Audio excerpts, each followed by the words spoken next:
Hey friends, it's good to be back with you. Now I'd like to go over Cramer's rule and how it's supported by the idea of determinants.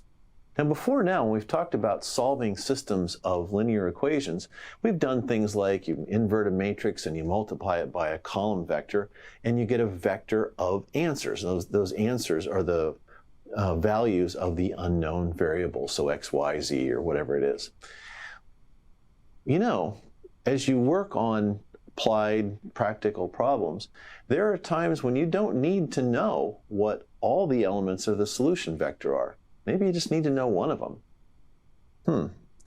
Is there a way to find just one of them and not have to calculate all of them? Turns out there is, and it's called Cramer's rule.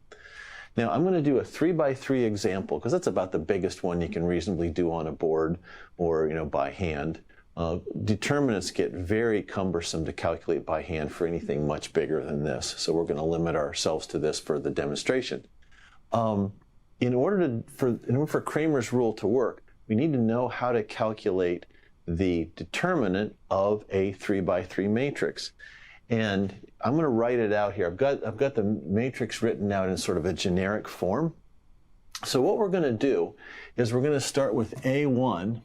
And the way the pattern works here is we'll start with A1, and we're going to block off the first row in the first column and multiply A1 by the determinant of what's left. Okay? For the second term, we're going to use B1, and we're going to cross out that row in the second column and then calculate the determinant of what's left, and so on. So here's how this works. So this is A1.